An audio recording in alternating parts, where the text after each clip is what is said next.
Welcome, everybody. Thank you for joining. We're so excited to have you here. Today's presentation is Roosevelt and the World Today, Issues Then and Now from Franklin D.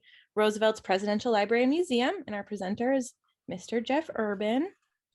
The Presidential Primary Sources Project is a collaboration between Internet2, the National Archives, and the National Park Service.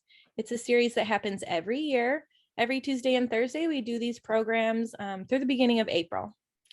And then just a quick reminder, by participating today, you are agreeing to be recorded and streamed and archived. So we do keep all of these recordings on our YouTube channel. So if you ever want to watch again, or if you can't make it to the live version, you're welcome to join us on our YouTube channel.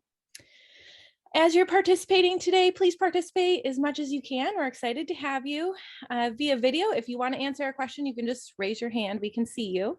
If you want to participate via audio, you can use the little raise hand function. And you can also use the chat box, of course. All right, we just want to thank you again for joining us. This is our website if you want to check out some of our future programs. But with that, I'm going to go ahead and hand it over to Jeff. Great. Thank you so much, everybody. Glad to be here. Glad to see you all. And, that's great. Indiana, one of my favorite states. I have a good buddy that lives there in Indiana. And I am speaking to you from New York State, which is a couple of states over. So if I pull up my little map here of the country, and let's see here, you guys are somewhere out in this area out here, and I'm speaking to you way over from here in New York. I am about an hour and 20 minutes north of New York City. So if you go to New York City and then you turn left and just go right up the Hudson River, you'll come to where I am. And I'm delighted to be here with you guys today. So today we're going to talk about Franklin Roosevelt and his impact on the world. So before we get started with that, though, I just want to talk a little bit about how we know all this information, right? We know all this information from our presidential library. And President Roosevelt was the first president to create a presidential library. And what that means is that our library isn't like the library like you have at school where, or maybe in your little, village or your town where there are books that you can check out. We don't allow our stuff to be checked out of the building, but you can come to the building and look at the material. And in our collection, we have about 50,000 books, and we've about 17.5 million pages of documents. So when we say library, what we're really talking about is a library in the sense of a collection of material that you can learn from. And these libraries are containing what are called presidential papers. Now, what does that mean, a presidential paper? Well, you guys are in 4th and 5th grade, right? So if I wanted to learn about what you're learning about in this 4th or 5th grade that you're in, I could come to Indiana and I would knock on your classroom door and I would say, hello, can I come in and take a look at some of your material? And you'd say, sure, come on in. So I'd come in and, we would sit down and you would pull out your textbook and I could say, oh, that's the textbook you're using for social studies or for math or for, English. And then you might pull out some spelling lists. Oh, these are the words you're learning to spell, and maybe some worksheets for your science project or, your computer class or all those sorts of things. And so by the time I was done looking at your projects, your papers, your worksheets, your letters, your textbooks, the things you have around in the classroom, I would have a much better idea of what you're learning about in class in your 4th or 5th grade class there. And that's exactly what a presidential library is. People come to our library and they look at the president's papers, they look at his letters, they look at his reports, they look at pictures, they look at objects, and they learn all about President Roosevelt by looking at those materials. Now, this started out as a very humble situation. President Roosevelt actually sketched out this sketch of what he wanted his presidential library to look like. And, just like you guys might doodle in the corners of your paper sometimes or draw, this is what President Roosevelt drew. He said, you know what? I want a building to put all my papers in. Now, your papers for 4th or 5th grade probably wouldn't take up a whole building, right? Maybe just a drawer or a box, but President Roosevelt needed an entire building. And he said, I want it to look like this. I want it to have a large sloping roof. I want it to have a nice, beautiful porch. And I want it to be covered in, if you look really closely, these squiggly lines are Dutchess County fieldstone. And what does that mean? Those are actual stones found in the fields on President Roosevelt's farm, and he used them to build this building. So take a close look at this, and I'll try to hold it still. This is what he wanted it to look like. He sketched this out, and you can see under there it says front elevation. And then he gave that sketch over to an architect who built this building. And this is what the Presidential Library looks like today. And as you can see, it's got a lot of the same kind of features. It's got the large sloping roof, it's got the nice inviting porch, and it's covered in Dutchess County fieldstone. You can see underneath there. Inside this building, boys and girls, we have 17.5 million pages of documents. Now, I don't know how many documents you're going to create over your 4th or 5th grade period, but it's probably not going to be a 17.5 million pages. We have 50,000 books in here, and President Roosevelt himself had 23,000 books in his own personal book collection. We also have a lot of objects in here so we can learn about President Roosevelt, right? So if I came to your classroom and I saw a trumpet sitting next to your desk, I might say, oh, I didn't know you played the trumpet. Oh yeah, I take trumpet lessons after school. So by looking at objects and things, we can learn stuff too. Now, when I say 17.5 million pages of documents, it's a big number, right? That's a really, really big number. And it's hard to put your mind around that. So here's what we're going to do. If you guys have all seen pictures of Washington, D.C., probably, and you see that big, long, slender building in the middle, that's called the Washington Monument.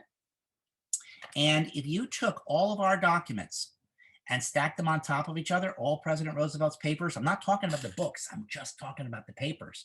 If you stack those all on top of each other, you would have a stack not as tall as one Washington monument, not as tall as 2 Washington monuments, but you would have a stack 16 times as tall as the Washington Monument. And the Washington Monument is 555 feet tall. Okay, so that is a lot of documents. That's a lot of papers. That's a lot of material. And that's how we learn about our presidents, right? We go to these presidential libraries and we learn about them. Now, we're talking about Franklin Roosevelt today, and he was the 32nd president of the United States. I want to show you a picture of him and his wife. Here he is in his limousine with his top hat, looking kind of fancy, right? And there's his wife, Eleanor Roosevelt. She's got a nice hat, a nice flower. She's looking kind of fancy too. So this is our 32nd president and our his first lady. And President Roosevelt is very often considered to be a great president. So if I were to ask you who your favorite president is, you know, you have an idea, right? Maybe who your favorite president is over the course of time. Well, when historians are asked that, right? Fancy historians and scholars and those kinds of folks, they rank the presidents, and usually the number 1 favorite president is George Washington. And he's usually followed by Abraham Lincoln. And usually number 3, our man, Franklin Roosevelt. He's almost always in the top 3. So he's considered to be a great president. Okay. And when I say great, I mean great for 2 reasons. One is, you know, great meaning he was a good guy, right? You might have a great friend. Oh, my friend's great, man. He lets me come over. You know, we play video games. He lets me, you know, swim in his pool in the summertime and slide down his hill in the wintertime. Man, that guy is great, right? He's fun to be around. He's smart. He's interesting. And that's exactly how Franklin Roosevelt was. But he was also great in the sense that he got a lot of things done. Okay, he got a lot of things accomplished, and we're going to talk a little bit about those as well. But let me tell you some very interesting things about Franklin Roosevelt that make him unique as a president. The first is that he was the only president ever to be elected to 4 terms as president. So President Roosevelt was elected 4 times. Most presidents are only elected to 2 terms, if they're lucky. And back in the day, there was no limit on the number of times you could run for president.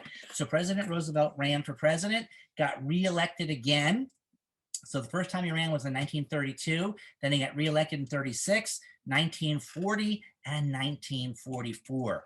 And he died in just 83 days into his fourth term. So he was actually only president for about 12 years or so. And that's probably about as long as you guys have been alive, right? Somewhere around that neighborhood. So Franklin Roosevelt was president longer than anybody ever has been or ever will be. And because he was president for so long, he was able to get a lot of things done. Now, he also was president during two really important times in our country's history. The first was a thing called the Great Depression. And there were two major crises, two major like problems of the 20th century. The first was the Great Depression. And during the Great Depression, a lot of people lost their jobs. A lot of people lost their homes because they didn't have any money because they didn't have jobs.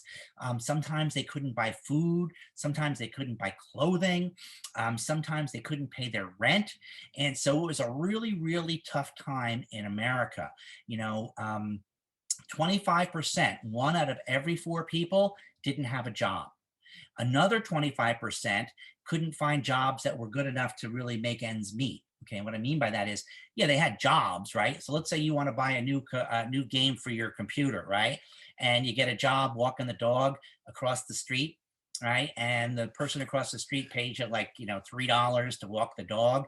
Well, that's good. It's a good, you're making $3, but that's not enough to buy a video game for your computer, is it? So a lot of folks had jobs that were okay, but they weren't good enough to do what it was that they needed to do. So President Roosevelt created a whole bunch of government programs to get people to have jobs again. And he created a thing called the New Deal. And I don't know, you guys may be a little young for the periodic table of the elements, but this is a graphic representation of the programs that Franklin Roosevelt created for the New Deal. He created over 44 programs.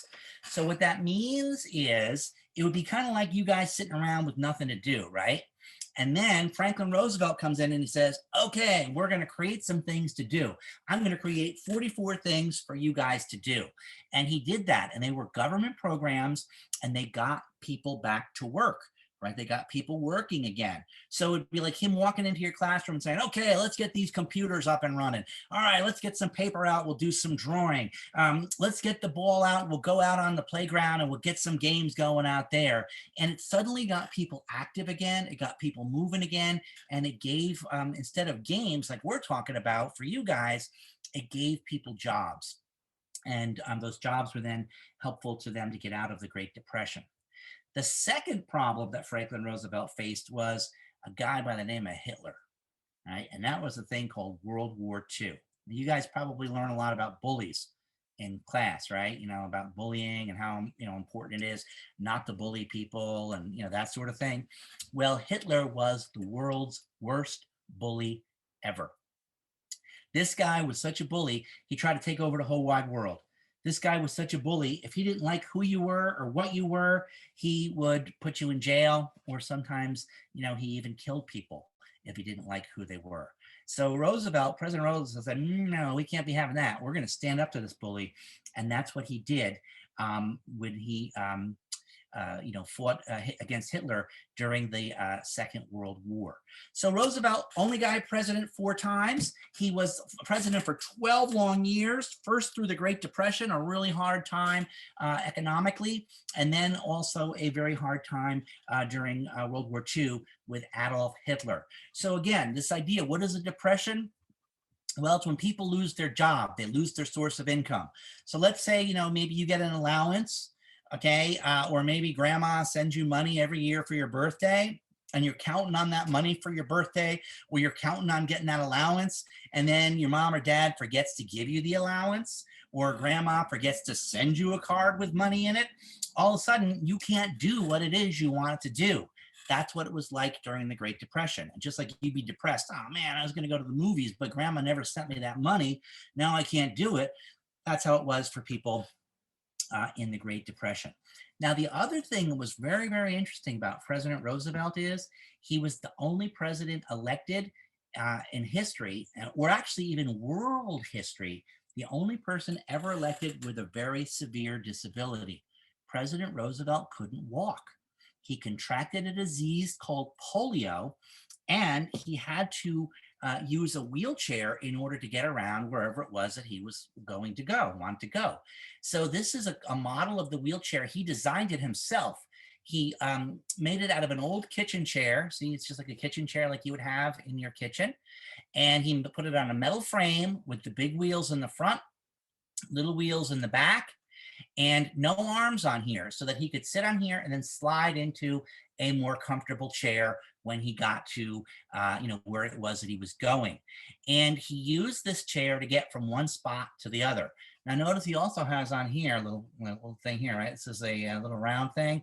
Well, that's not a drink holder. You know what that is? That's an ashtray. Yeah, Franklin Roosevelt was a big time smoker, and today he's dead. So keep that in mind, right? So imagine this guy, right? This is why he's a great president. He gets all these jobs done. He gets all this stuff. He faces down this bully. He's elected 4 times, and he's doing it all from a wheelchair. And whether you agree with his policies, because some people didn't agree with some of the things he was doing, or whether you disagreed with his policies, you can't argue the fact that he was a guy that got things done for the country. Now, you may not like what he got done for the country, but he got stuff done for the country. And what this did was this changed things, because prior to that, our relationship with the government was that we were expected to take care of things on our own. Okay, so let's give you an example of that. Let's say you're there in class, right? And your teacher is kind of like the government, right? He or she's the one that's making sure everything runs smoothly and making sure everything's happening the way it's supposed to happen. So let's say you go up to the teacher and you say, Mr. or Mrs. Teacher, I don't have a pencil, right? What if your teacher said, well, that's too bad. You'll have to remember everything then, won't you? Right? How's that make you feel about going to school? How's that make you feel about your teacher? Probably not so good, right? But prior to President Roosevelt, that's kind of what the government did. Maybe not quite as mean, but if you didn't have a pencil, the government might say, well, then you need to find one, borrow one from somebody else. But what if nobody else in class has a pencil, right? Where do you get that pencil? Well, if you can't get it from any place, you don't get it. And that's kind of what happened with Franklin Roosevelt. He said, you know what? Sometimes there's people in the country that have problems, and the government has to help them because they can't help themselves, right? Or other organizations can't help them. You know, Mrs. Teacher, I tried to find a pencil, but nobody else in class has one. So what your teacher will do then is say, okay, well, here, I will lend you a pencil. Here's a pencil for you to use for the lesson. And then I just need you to return it later on. So this changed the relationship. Franklin Roosevelt and his approach toward the government changed the relationship of the way people react to the government and what they expect from the government. Right? So now if you have a problem in class, your teacher is your advocate, right? You go up and you say, you know, Mrs. McGillicuddy, you know, Ben's being really noisy back here.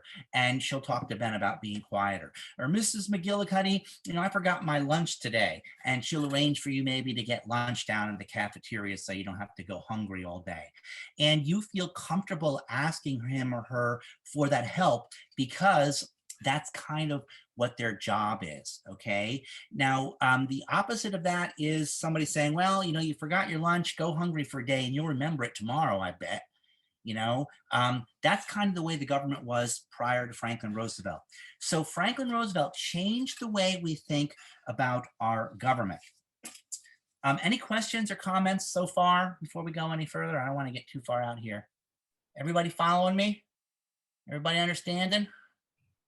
Looks like we have a, go ahead, Edgewood. What was Atticus, you're up next. I forget what Okay, no worries. Yes, sir. Weren't all the New Deal's legislature, not just executive orders? That's a great question. Wow. Yeah. As a matter of fact, when President Roosevelt became president, in his first 100 days in office, he passed 16 major pieces of legislation. not executive orders, but passed legislation. And when we say passed legislation, what that means is it goes into the Congress, goes through the House of Representatives, goes through the Senate, and then it goes back to the president, and the president will either sign the bill into a law or he will veto the bill. And President Roosevelt and these 44 programs of the New Deal, this was legislation. This wasn't executive orders. An executive order is a little bit different. That's where the president just kind of says, okay, here's what I want done.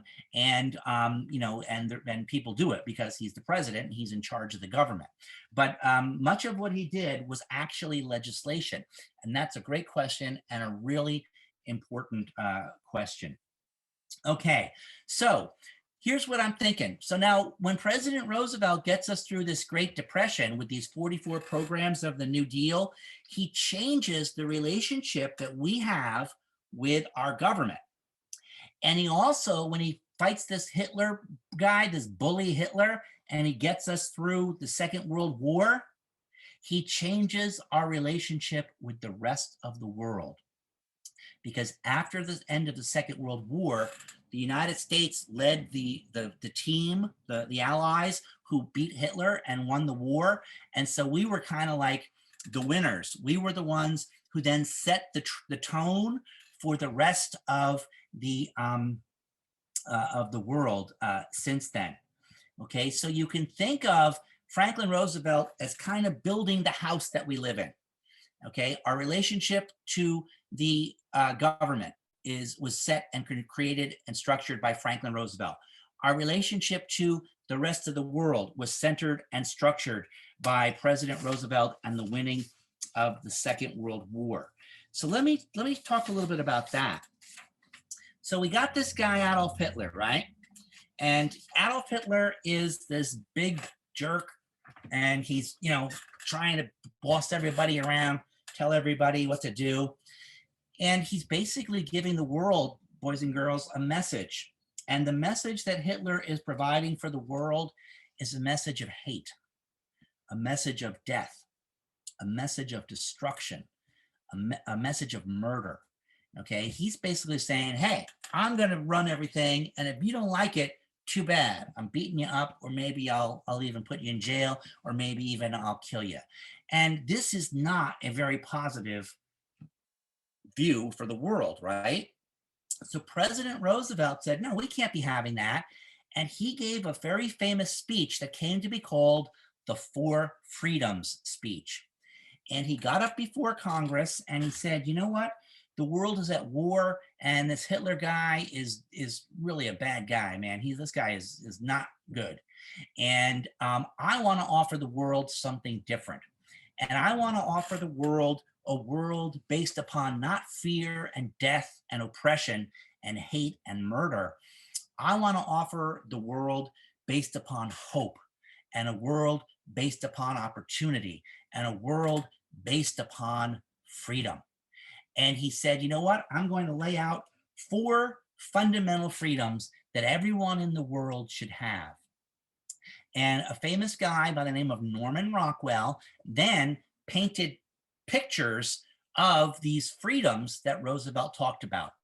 And the first freedom was the freedom of speech. And here is the portrait that Norman Rockwell made.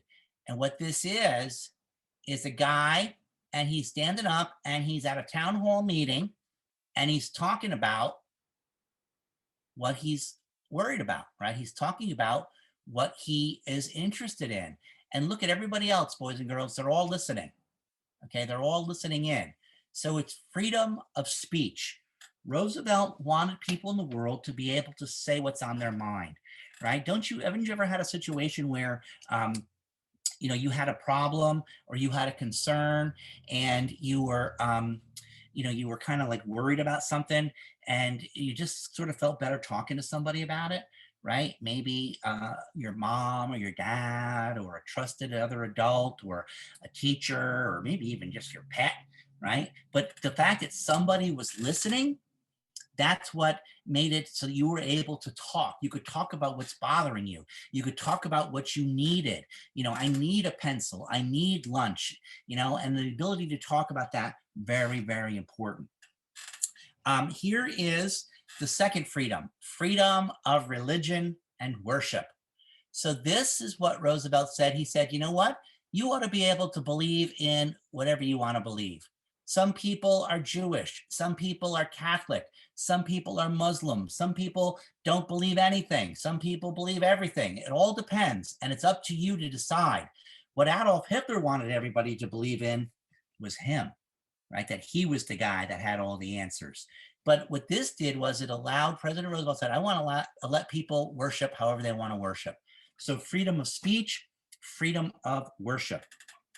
He also had a thing called freedom from want. And here is a picture of that, right? It's a beautiful Thanksgiving dinner, and these people have everything they need, right? And that's important. It's important to have the things that you need, not always the things that you want, but the things that you need, okay? So as I look at your classroom there, I see you all have desks. I see some laptops. I see some beverages. I see supplies on a shelf back there.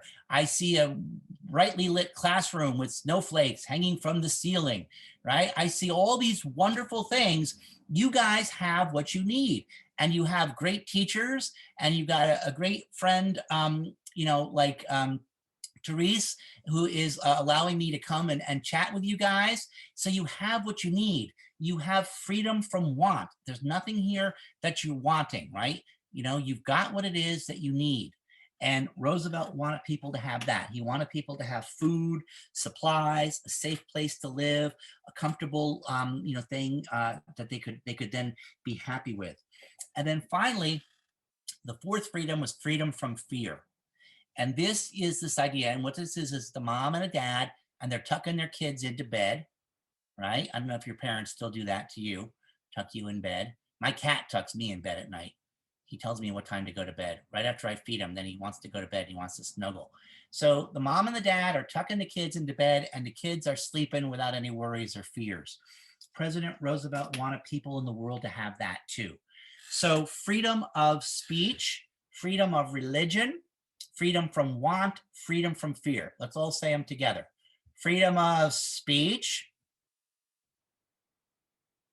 freedom of religion, right? Freedom from want and freedom from fear.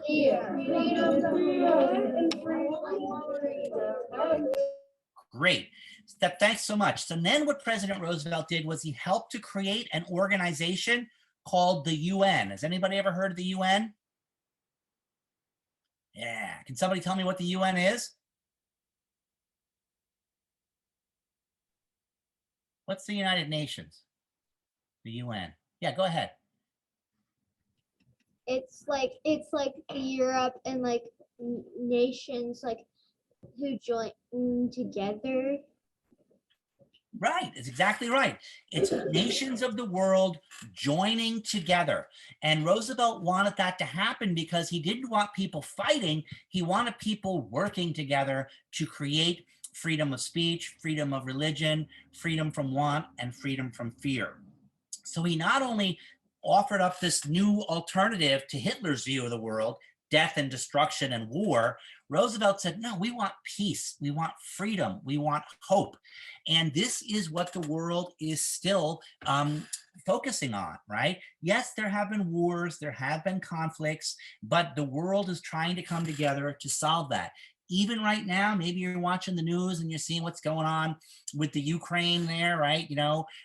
Vladimir Putin is putting a bunch of troops on the border of the Ukraine.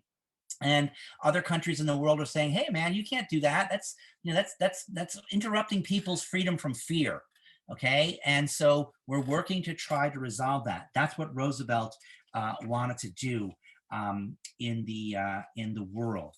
Now, there was also some situations where Roosevelt worked with other things, like, for example, environmental problems.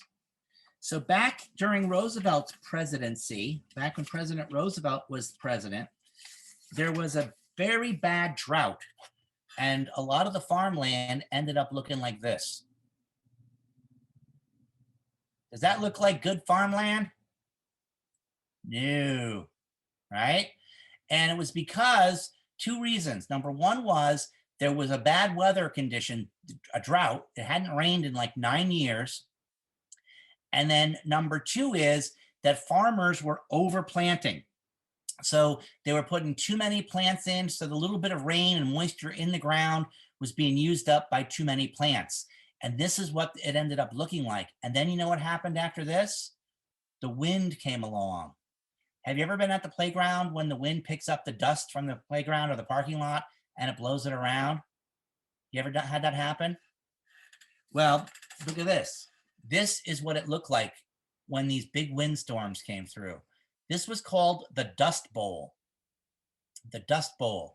And it was because we had overplanted and we didn't have enough rain. And sometimes the wind would come through and it would pick up the soil and the dust and it would blow it up into the sky, making these huge clouds, and it would blacken out the entire sky. Blacken out the entire sky. So what Roosevelt did was he created some programs. One of them was a thing called the Greenbelt program. And what he did was he went in and he planted trees that didn't need a lot of water. And that what that did was the trees grew up and they blocked the wind so that the wind wouldn't blow the soil away.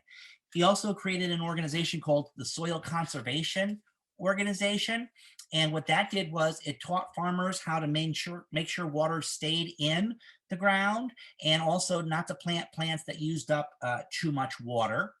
And he also created a thing called the CCC, the Civilian Conservation Corps, which took young men, probably around 18 or so, maybe you got an older brother who's 18 or so, and these guys worked to help the environment by building dams and rerouting streams and those sorts of things. So Roosevelt taught us that we need to be able to begin to be careful about our environment. Now, do you guys have recycling at school? Yes, you do, right? And you're told maybe to use both sides of the paper and not to waste paper, right? And when you have lunch at school, you're supposed to eat all your food. Maybe you, at some of our schools here, we have compost bins. So if you don't eat all your food, you can throw that food in the compost bin and then it turns into soil. So Roosevelt was the one who came up with a lot of these ideas, and we're still using those things now, right? So that we don't have wildfires and so that we don't have a lot of waste and that we're able to take care of things in the country. So he faced a lot of environmental problems here in the country as well. He faced job problems, making sure people had things to do so they weren't bored and so that they had money so they would be able to do what it was that they wanted to do. And he also had some situations with race. Okay, back in the day, right, when he was president, there was a lot of racism, right, where people didn't like other people simply because of the color of their skin or maybe where they came from. And so President Roosevelt did some things to change that. He had what was called a black cabinet. Now, that's not like a box or like, the cabinet like you have in your room. What that was is the president has advisors, and he has advisors who help him out and give him advice. And what President Roosevelt did was, rather than have advisors that were all just white and were always going to give him advice like that, he had people who were of color as well. They called it the black cabinet. So he was getting advice from all kinds of people. Not just white people, but people of color, not just men, but women as well, Native Americans, Asians, all sorts of people. And when you have more people giving you advice with different backgrounds and such, then what you do is you can end up getting better ideas. And it makes people feel more inclusive, this idea of freedom of speech. And it also allows you to get a lot better ideas. He also had a group of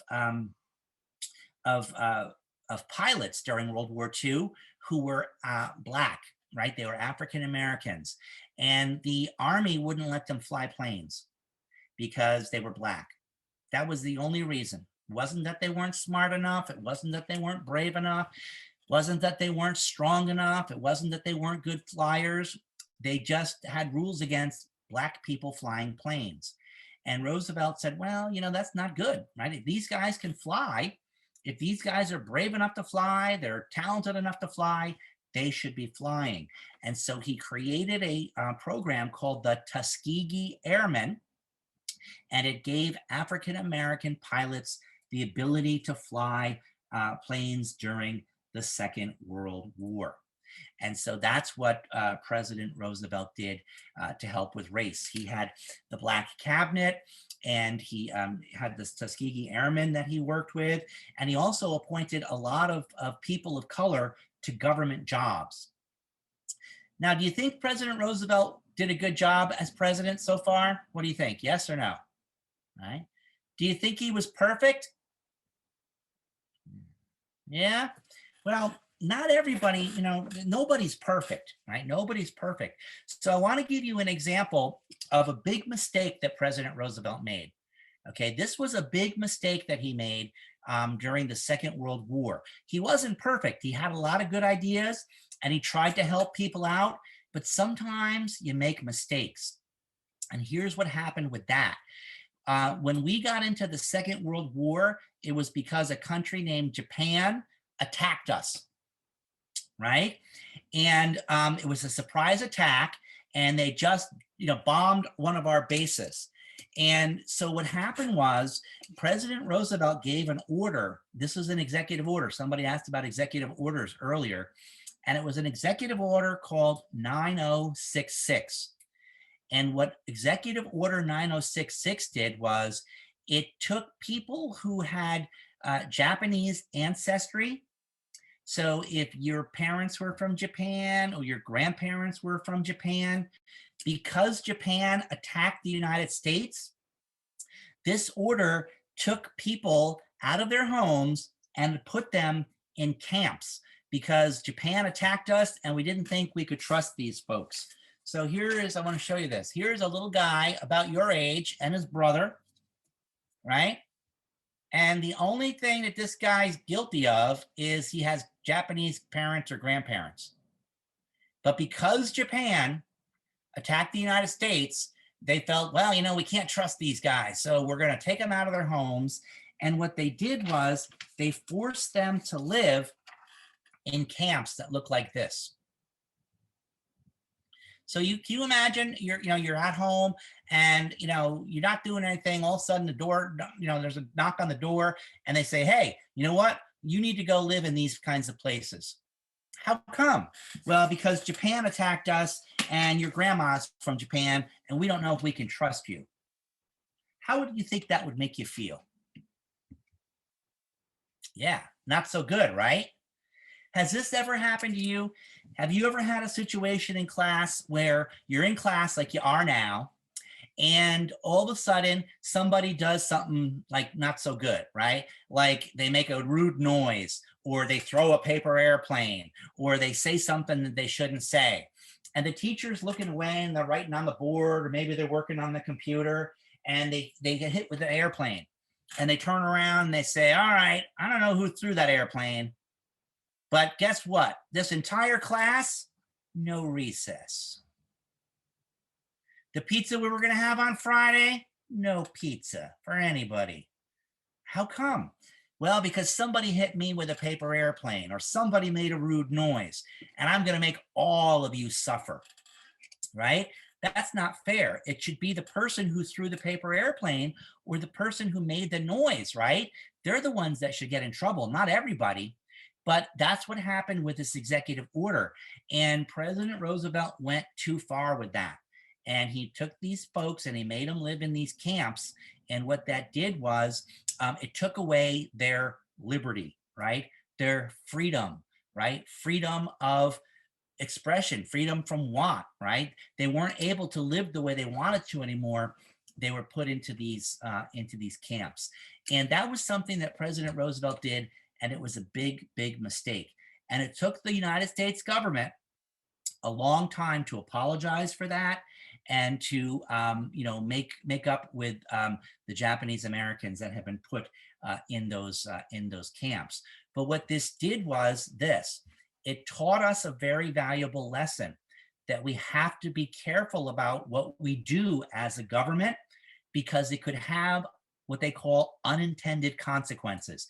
Have you ever done something and then like, like let's say you're going to put a book back on the desk, right? So rather than walk all the way over to the book, you just kind of toss the book onto the desk and it slides across the desk and it knocks something off. You didn't mean to do that, did you? You were just trying to put the book back, but it had an unintended consequence. It knocked the other papers off the desk. Well, that's kind of what this executive order did. And so, President Roosevelt was a smart guy. President Roosevelt was a good guy, but nobody's perfect. Sometimes government, sometimes teachers, sometimes you, sometimes me, we make mistakes. And, it's something that shouldn't have happened, but it does happen.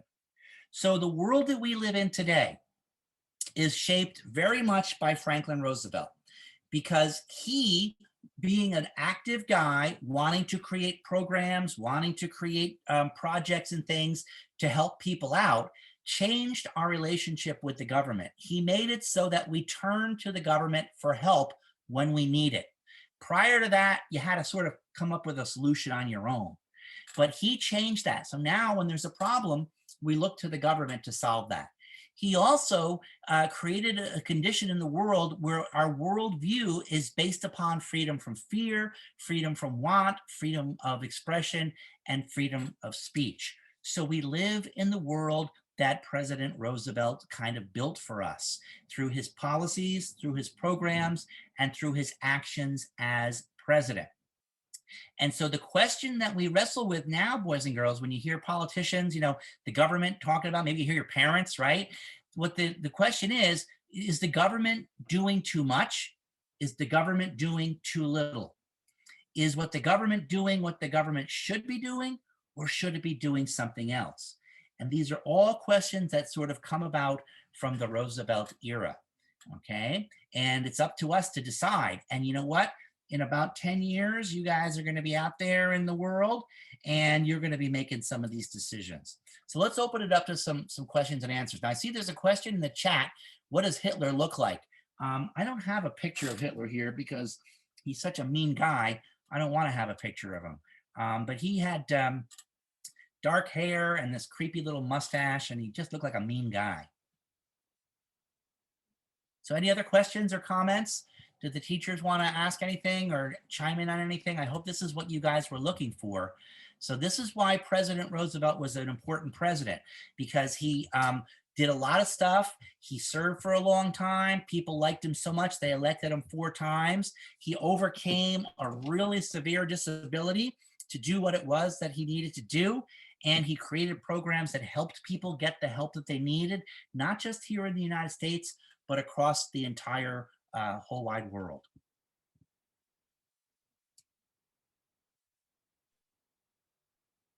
All right, any questions? And because he did all of that, that's why he's usually listed in the top 3 presidents of the United States. Now, you could argue with that. You could have maybe a different opinion. Maybe you think President McKinley was a great president. I don't know, right? But the point is that because of these things he did, most historians think he did a pretty good job.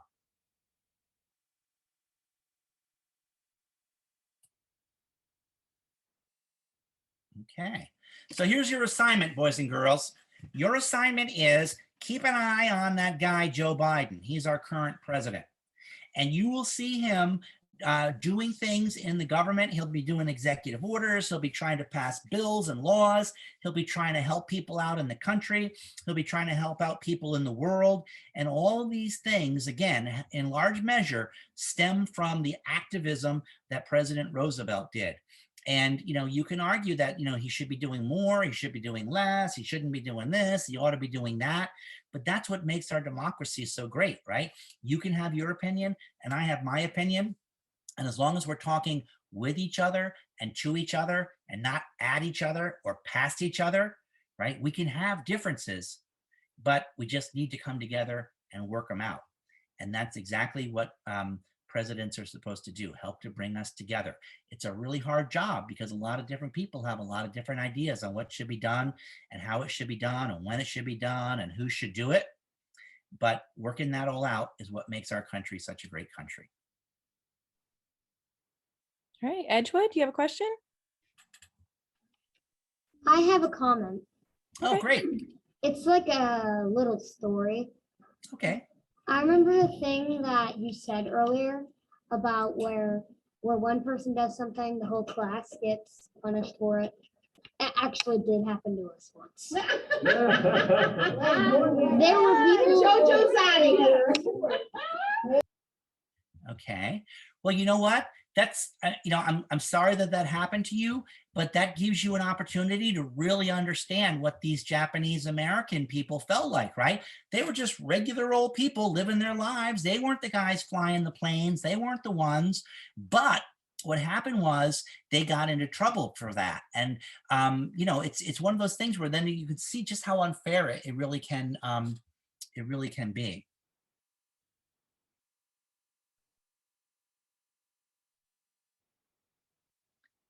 Hey there. Okay, go. How long did they keep the Japanese people in the camps? Okay, well, these were Japanese Americans. Okay, so they were Americans, but they had like Japanese grandmas and grandpas and parents. And some of them were in the camps for 3 years, for as long as 3 years. Okay, so they got into trouble. So that would be like the teacher saying, all right, no more recess for the rest of the year, right? Wow, that's pretty heavy duty. We didn't even do anything. So they were in there, some of them for as long as 3 years. That was a long time.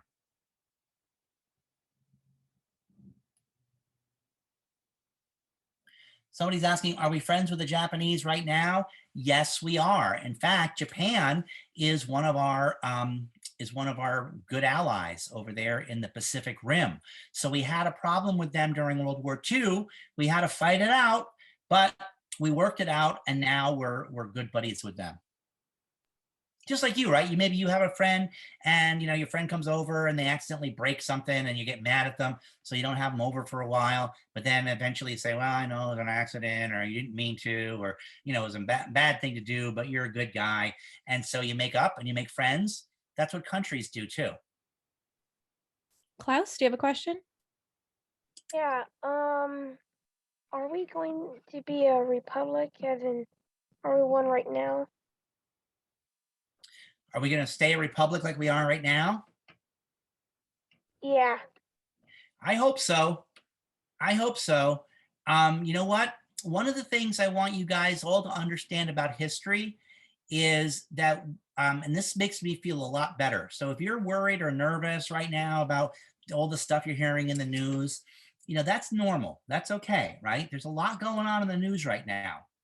Well, here's what I want you to remember, that we've always had ourselves in bad times before, right? We've had Great Depressions, we've had world wars, we've had other pandemics, we've had political unrest, we've had, social injustice. We've had all of these things in the past, and we've somehow gotten through them, right? We've gotten better. So I want you just to keep remembering that, things do get better. Franklin Roosevelt said, hey, we're going to make things better by having some activity and by doing some things. And I like to think that that's the way it's going to work out. And I think that it will work out that way. The beautiful thing about history is you learn about people who have been in tough times before, and then you learn how to get through them. Even this pandemic, right? We're in this pandemic, and what are the questions we're asking ourselves? When will it end? How did it happen? What can the government do to solve this? How do we prevent it from happening again? Is it going to impact me? Is it going to impact my family?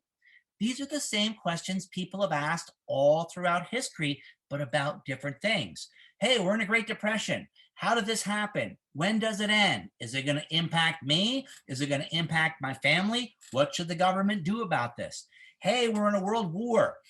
How did this happen? When does it end? Is it going to impact me? Is it going to impact my family? What should the government do about it?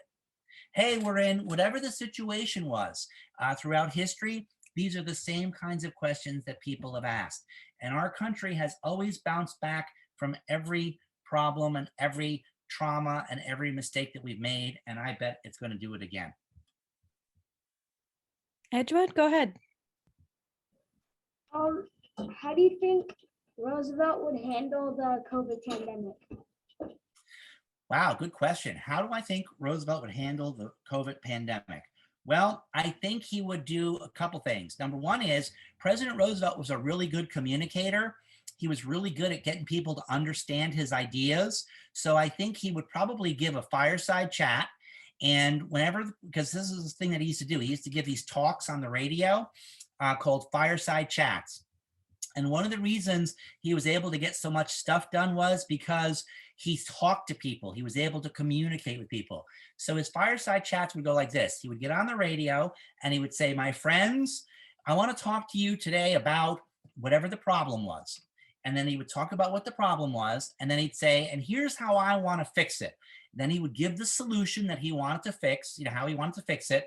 And then he would say, here's what I want you guys to do about it.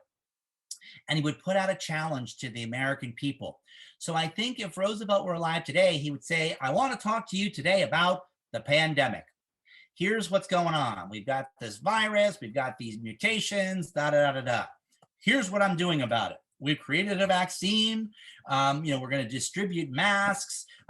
We've set up, procedures to handle this. Here's what I want you to do about it.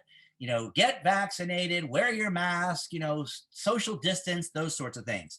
Now, I'm not advocating any of that. I'm simply using these as examples. Okay. But that's the way President Roosevelt would handle things. He would tell you what the problem was, tell you what his solution was, and then ask you to do things about it. And I think he would handle it, that way.